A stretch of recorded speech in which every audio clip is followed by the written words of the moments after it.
Ce soir, ça y est, tous les espoirs sont permis. Le Canadien reprend les devants dans sa série contre Tampa Bay.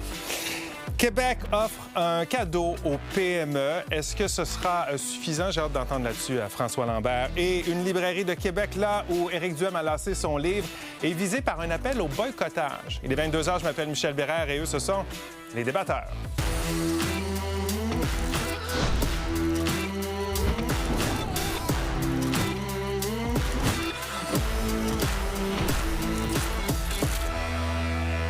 Autour de la table ce soir, on a Joanne, Catherine, François et on accueille le spécialiste sport et affaires, Ray Lalonde. Bonsoir à vous quatre. Bonsoir. Bonsoir, Ray. Ça fait longtemps que tu n'es pas venu nous voir sur ce plateau. Plaisir d'être là. Re-bienvenue. Les mots de l'actualité ce soir, on y va de ce côté-ci de la table avec François et Catherine. François, surprise. Qu'il n'y en ait pas une, c'est les taux d'intérêt qui restent pareils autant aux États-Unis qu'au Canada. Aujourd'hui, les banques ont annoncé la Fed 3,75, le Canada 2,25. Et c'est une bonne nouvelle. Ça veut dire que l'inflation est sous contrôle, que tout va bien pour le moment. Donc, mais c'est fini, le 0,25 de temps de la pandémie. Là. Attendez pas, je ne fais pas de recommandation, mais attendez pas que ça va descendre bien gros. Là. On est pas mal au niveau. Là. On va attendre longtemps. Oui, je pense que oui. Catherine, 30. 30 parce qu'on a appris que au Franco, dans les spectacles gratuits qui seront offerts au Festivalier, on va célébrer l'album de Jean Leloup, Le Dôme, qui célèbre cette année ses 30 ans. Donc, il va y avoir des chanteurs comme Lou-Adrienne Cassidy, Claude Pelgag, Les Louanges, qui vont monter sur la scène, la grande scène des Franco, et qui vont aller interpréter des Go Johnny Go, puis I Lost My Baby, puis Le Monde est à pleurer. Ça va être incroyable. Incroyable. Oui, je sais, 30 ans. Ça ne me rajeunit pas. Oui. Intéressant, ça va être le fun d'avoir ça. Bon, puisqu'on a envie de célébrer ce soir, c'est une victoire des Canadiens. Et on peut le faire, le tricolore qui l'a emporté 3-2 dans ce 5e match de la série contre le Lightning à Tampa Bay. Et cette partie était à l'image des précédentes, c'est-à-dire que c'était très serré par moments, de quoi donner des émotions fortes, des sueurs froides aux partisans. On va les retrouver sur le terrain, mon collègue Elliott Tremblay. Il est dans un rassemblement de supporters des Canadiens dans une église, à Saint-Jean-sur-le-Richelieu. Salut, Elliott. Salut Michel, je suis justement dans l'église Saint-Jean-l'Évangéliste à Saint-Jean-sur-Richelieu. Là, les gens ont quitté, demain les gens travaillent, alors les festivités se sont calmées, mais tout le monde était très de bonne humeur là, quand la cloche de la dernière période a sonné. Tout le monde était au bout de son siège. Là. Quand le Lightning a enlevé son gardien dans les dernières minutes de jeu, c'était vraiment quelque chose ici dans l'église. On entendait les cris et étant donné qu'on est dans une église, ça résonne quand même pas mal. Il y avait de l'écho. Ah oui, vraiment. Puis je suis avec les derniers fans, là. D'ailleurs, l'homme le mieux habillé de la place en ce moment. Le mieux habillé? Ben non, oui, j'ai déguisé. J'ai acheté la moumouffe, puis je l'ai peinturé moi-même. Puis ça fait 2 fois que je viens ici à la cathédrale. C'est vraiment cool. Le son, comme tu as dit, le son, la lumière, puis en plus, un but de Gallagher à ses 10 premières secondes. Quoi demander de mieux? Absolument, c'était tout qu'un match ce soir. Puis toi, tes prédictions pour le prochain match vendredi? Ben, en fait, moi, j'avais dit en 6. Fait que tout se peut. Ça peut finir vendredi. Puis sinon, on peut suivre la logique. Une victoire, une défaite, une victoire, une défaite. On a une victoire, on peut avoir une défaite, on finit ça en 7. Fait que peu importe ce qui arrive, on finit ça en 6 ou en 7. Même ma prédiction, ma vraie, c'était en 6. Donc le Canadien en 6 Moi, j'adore ça. Pour ce fan le mieux habillé de l'Église. J'adore ça parce que tout le monde y va avec ses hypothèses, ses prédictions. Mais en tout cas, chose certaine, les Canadiens qui pourraient, qui vont se retrouver avec Tampa là, vendredi et qui pourraient gagner cette série-là dès ce vendredi. C'est ça quand on dit que tous les espoirs sont permis, là. Oui, exactement. Et puis, vraiment, on sent l'espoir là, chez les fans. Donc, le Canadien qui revient à Montréal, au Centre Bell, vendredi, et qui pourrait... Je serais plus beau avec mon chapeau, là. Je serais plus beau avec le chapeau. Là, ça serait écœurant. Là, c'est sûr qu'on finit ça en 6. Go, Habs, go! Bon, voilà, donc On vraiment... le souhaite. Rapidement, Elliott, t'es dans une église qui s'est presque transformée en bar sportif aujourd'hui. Puis je veux juste qu'on montre rapidement une image parce que toi, aujourd'hui, t'as allumé un lampion. On t'a vu allumer un lampion oui, absolument. 17h. Michel, regarde... Les lampions sont à l'effigie du Canadien de Montréal. Alors, ils sont juste là-bas. Bon. Mon lampion, écoutez, je ne sais pas si je vais arriver à me rendre à temps, là, mais il est là-bas. Et Donc, j'ai il y a l'impression, même les mon cher... concessionnaires qui ont été transformés en bar. Oui, et j'ai l'impression, Elliott, que tu viens de te trouver une affectation pour les prochains matchs. J'ai l'impression que l'équipe, on va t'envoyer allumer des lampions pour que l'équipe gagne. Hey, merci beaucoup, Elliott. Bye-bye, bon retour. Wow, quand même. On aime ça, ces soirées-là. Hein? Ça nous permet de vivre toutes sortes d'émotions. Hey, OK, Ray, qu'est-ce que tu as pensé du match? Ça a été un match, finalement, qui est pas allé en prolongation. Là, tous les matchs ont été serrés. C'est tous des matchs par un but. Et, c'est deux équipes qui ont fini avec le même nombre de points au classement cette saison. Les gens sous-estiment les Canadiens. Sur la route, ils sont supérieurs. C'est la 3e meilleure fiche de la Ligue sur la route. Ils sont très à l'aise d'aller jouer à l'étranger puis gagner un match important. Mais il faut quand même que tu concrétises vendredi soir. Sinon, tu retournes sur la route une autre fois. Fait que c'est pas gagné. C'est deux équipes qu'on savait que ça allait prendre du temps, puis on est là. Tu penses que ça va se rendre jusqu'à dimanche? Moi, j'ai prédit, comme Jean-Éliott, 6 matchs pour les Canadiens aussi. Fait que on est sur la bonne piste. Bon. François, t'as espoir? J'avais pas espoir ce soir. Non? Mais après-midi, je me disais, Tampa Bay a été meilleur que le Canadien dernièrement, ce que je chantais, puis j'avais pas trop espoir. Puis là, quand Gallagher est arrivé, c'est presque un écrit, là. C'est un scénario presque écrit de rêve. Il a presque pas joué. Il était même pas là, d'ailleurs. Puis il arrive, il marque un but, c'est comme, on aime ça. C'est ce qu'on aime à Montréal. Joanne Catherine, qu'est-ce que vous aimez dans les séries? D'abord, vous suivez tous les matchs ou pas? Je suis très superstitieuse, donc je regarde comme ça.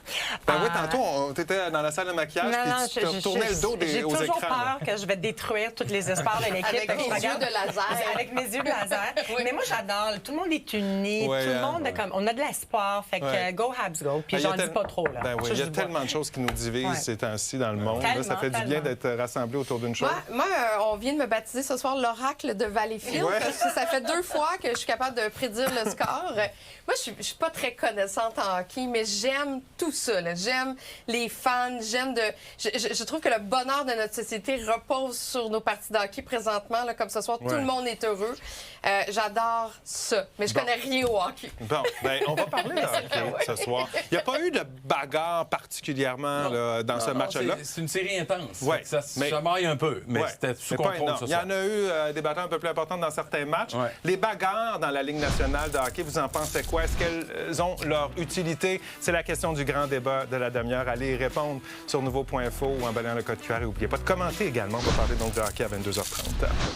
Maintenant, parlons politique. Christine Fréchette qui donne un coup de main, un coup de pouce aux PME en leur accordant une baisse d'impôts. C'est une mesure qui est plutôt modeste, mais qui donne quand même espoir à la communauté d'affaires. Autre bonne nouvelle, c'est le financement dont on parlait hier, là, accordé par Ottawa pour la formation de la main-d'œuvre dans la construction.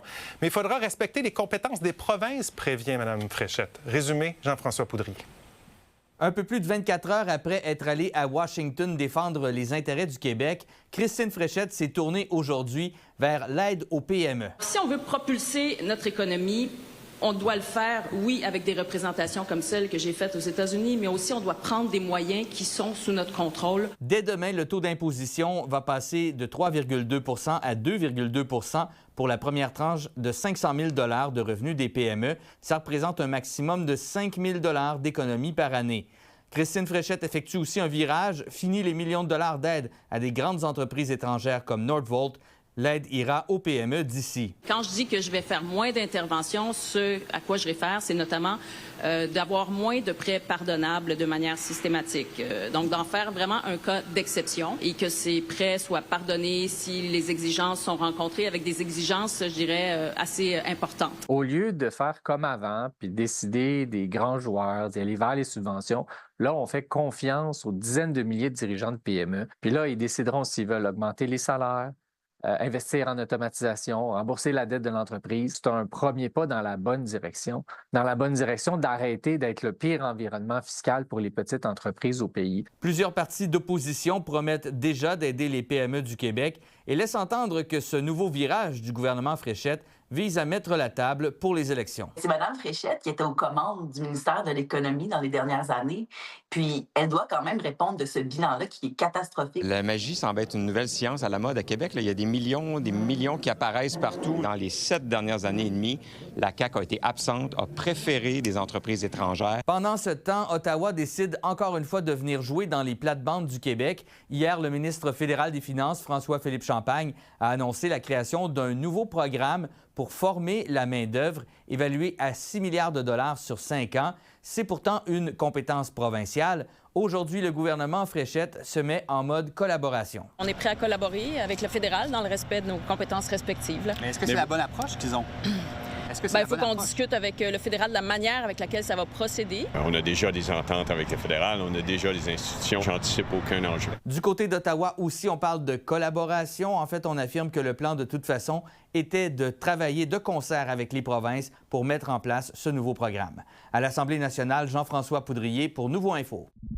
Bon, François, je sais que ce genre de mesure-là, tu suis ça. Est-ce que cette baisse d'impôt-là sert à quelque chose? Est-ce qu'elle est suffisante? Bien, avant qu'on ait la nouvelle, je me suis dit c'est intéressant. Au moins, on va donner un coup de main aux PME. Et là, je regarde le programme, c'est moins de 5 500 heures. Ce qui veut dire? Ça veut dire 2,65 employés. Ça veut dire même pas un dépanneur. Ça veut dire peut-être un électricien. Donc, c'est pour les entreprises qui ont moins de 5 500 heures de travail. Donc, ça veut dire c'est peut-être un électricien qui n'est pas dans la rue avec sa femme, peut-être qui travaille, puis un aide. Donc, qui on essaye d'aider? Parce que le dépanneur n'a peut-être pas déjà des impôts à payer pour 5 000 $. 500 000 c'est très peu. Donc, c'est comme une mesure qui ne sert à rien, qui est purement électoraliste, malheureusement. Je ne sais pas quelle entreprise que ça va aider. J'en connais pas autour de moi qui ont moins de 5 500 heures. Là. Bon, qu'est-ce qui devrait être fait, selon toi, Rick, quand tu... Bien, tu sais, je trouve, je suis d'accord avec François, ça n'a pas un grand effet économique, là, tu sais. Puis, je pense que le problème pour les PME, c'est plus la pénurie de travail, c'est plus les coûts d'énergie, c'est plus, tu sais, la paperasse, l'administration, l'accès au capital. Ces choses-là, pour moi, c'est plus pertinent. Mais, comme tu l'as dit, on est dans un moment politique, là. Puis, tu sais, c'est un geste là, pour te donner un petit électrochoc là, pour aller de l'avant. Oui, mais peut-être que ça va aider des tout petites entreprises sur des loyers, des choses comme ça, mais c'est pas énorme. C'est vraiment des petites entreprises. Qu'est-ce que tu penses du travail de Christine Fréchette jusqu'à maintenant avec ses annonces puis son arrivée en poste? Bien, les perceptions, c'est la réalité en politique. Et puis, elle n'a pas beaucoup de temps, vraiment, pour se démarquer. Fait que moi, je pense que sa stratégie, elle est excellente, c'est-à-dire de faire des annonces à presque tous les jours. Comme ça, elle prétend être une femme d'action. Elle a les deux mains sur le volant, pour emprunter une expression que Jean Charest avait si bien mentionnée. Et elle dit, bien, sous ma gouverne, les choses changent. Moi, je pense que c'est une bonne stratégie. OK. Rapidement, concernant l'ingérence fédérale dans les compétences provinciales, est-ce que le gouvernement Fréchette a raison de dénoncer l'annonce d'hier? Je trouve qu'il faut avoir une ouverture. Il y a un manque de main-d'œuvre, il y a un manque de formation. Les PME souffrent de tout ça. Ça fait partie des lacunes. Puis pour les entreprises plus grosses que des dépanneurs, on s'entend. Donc, il faut prendre ça dans un contexte global et dans une période électorale aussi. Oui. Bon. Alors, on reviendra. Il y aura d'autres annonces certainement qui s'en viennent justement avec le contexte électoral. Parlons de la guerre au Moyen-Orient. Elle coûte cher, cette guerre aux États-Unis, très cher. Le Pentagone évalue son prix jusqu'à 25 milliards de dollars américains jusqu'à présent. C'est ce qu'on a appris lors du témoignage du secrétaire à la Défense devant le Congrès américain. Pete Hegseth a dû défendre l'opération face à l'opposition démocrate. Pendant ce temps, l'issue du conflit reste incertaine. Les négociations ne progressent pas. Et le président Trump a évoqué aujourd'hui un blocus de plusieurs mois des ports iraniens.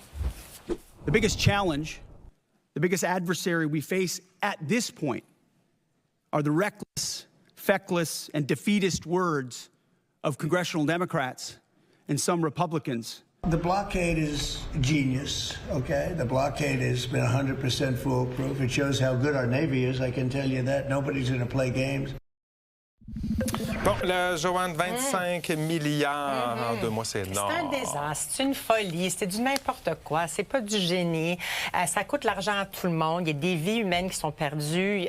Il y a des soldats qui sont en train de mourir. Est-ce que les mi-mandats vont influencer Donald Trump? Moi, je pense qu'il s'en fout, il va faire à sa tête. Et c'est un désastre. Ouais. C'est un désastre. Est-ce que tu penses, François, que les États-Unis vont rester pris dans ce conflit-là encore longtemps? Bien, ils sont déjà pris parce que Trump annonce régulièrement « OK, il va y avoir un cessez-le-feu. » Oups, le lendemain, ça pète encore. Ils sont pognés avec Israël, qu'à chaque moment, quand même, qui annonce quelque chose, Israël veut juste démolir le Liban. En même temps, il annonce un cessez-le-feu. L'Iran les empêche, il y a un blocus de tous bords. Il n'y a plus le contrôle du tout. Fait qu'il est pogné là-dedans. Ça nous fait penser un peu à l'Afghanistan, Irak également, ces conflits-là qui ont été très longs. Bien, quand tu as des gens qui ne sont pas compétents, qui ont des postes comme ça, décisionnels, puis qui peuvent affecter la planète au complet, tu as des résultats comme ça. Tu sais, 25 milliards, là, c'est totalement sous-envisagé. Là, on va closer ça dans le bout de 100 milliards de dollars avant que ça se termine. Catherine, cette implication au Moyen-Orient des États-Unis, ça semble aller à l'encontre des promesses que Donald Trump a fait à sa base, là, quand même. Là. Absolument. C'était MAGA, Make America Great Again, donc redonner de l'argent aux Américains et moins s'impliquer dans les conflits internationaux qui ne concernaient pas les Américains. Puis il a fait tout le contraire. J'imagine qu'à un moment donné, il va devoir rendre des comptes à quelqu'un, c'est-à-dire sa base électorale. Sondage Express en ce mercredi, ça porte sur les séries de la Coupe Stanley. Est-ce que vous croyez que les Canadiens vont remporter la série contre le Lightning? On va aller mesurer un peu l'espoir de nos téléspectateurs. Allez répondre à la question pendant la pause. On aura les résultats au retour. Également, un mois après l'échéance du brevet du médicament Ozempic au Canada, une première version générique vient d'être approuvée. À quoi s'attendre? On en parle un peu plus tard. Alors, croyez-vous que les Canadiens de Montréal vont remporter la série contre le Lightning? Vous avez répondu oui à 96 %, non à 4 %. On aime ça, il y a de l'espoir. Faut pas lâcher. C'est ça qu'on aime avoir. Oui, exactement. Bon, maintenant, on va parler de Québec. Il y a la librairie indépendante La Liberté, justement, dans la Via-Capitale, qui est visée par un appel au boycottage. Les citoyens n'ont pas apprécié, en fait, que le commerce accueille le lancement du dernier livre d'Éric Duhem. Mais le Parti conservateur et le Parti québécois n'ont pas tardé à réagir à ce mouvement qu'ils qualifient d'autres exemples de culture d'annulation. Reportage Félix-Antoine Audet. C'est la section de la librairie La Liberté où on devrait normalement retrouver l'essai d'Éric Duhem, qui ne s'y trouve plus, non pas à cause des menaces de boycott, simplement parce que le livre a été complètement vendu. On est en attente de commande. Et du côté de la classe politique, bien, il y a beaucoup de réactions à tout ce qui s'est passé dans cette saga. La librairie qui nous accueille, c'est pas un événement partisan de lancer un livre. Là. Ils nous ont accueillis parce qu'ils lancent des livres de tout le monde. Ils ont même reçu Ruba Gazal, la co-porte-parole de Québec solidaire, il n'y a pas plus tard que 2 mois. Donc, c'était pas un acte politique. Bien sûr que nous, ce qu'il y a dans le livre, on s'est déjà exprimé, on l'a déjà critiqué. Et c'est ça la nature du débat dans notre société québécoise. Et nous, au Parti québécois, on va se battre pour que nous ayons cette capacité d'exprimer nos opinions sans se faire stigmatiser, sans qu'on essaie de nous faire taire. Mais on va se battre aussi pour que nos adversaires politiques aient cette capacité de présenter leurs idées. La librairie La Liberté a réagi sur ses réseaux sociaux dans une publication où elle dit notamment qu'une librairie qui choisit quelles idées ont le droit d'être présentées n'est plus un espace de liberté. C'est une librairie indépendante. Hein? C'est des gens qui l'ont difficile. La dernière chose que je voulais, c'est que ça leur nuise. Donc, je pense que ça...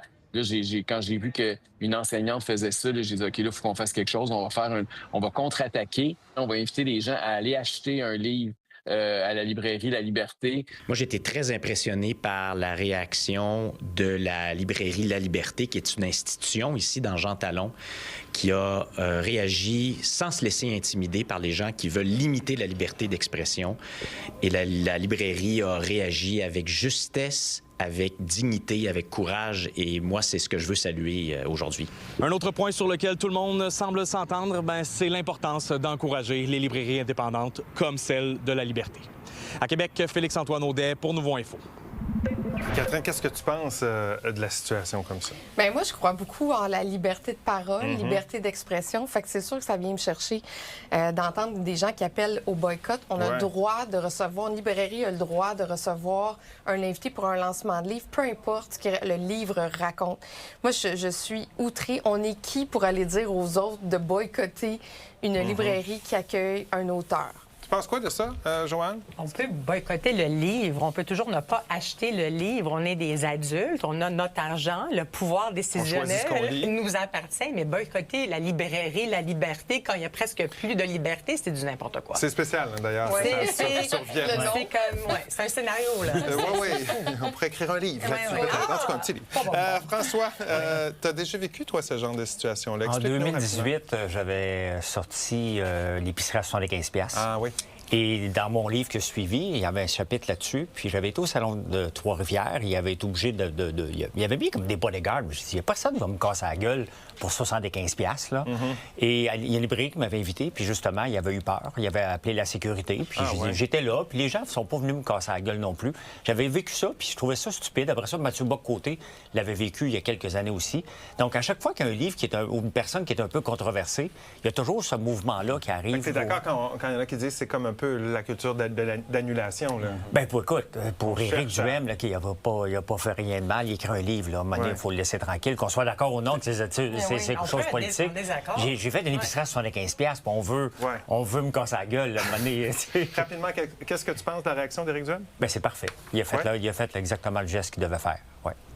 Vous avez des commentaires à partager avec nous, des idées de débat, voici mon adresse. Écrivez-moi.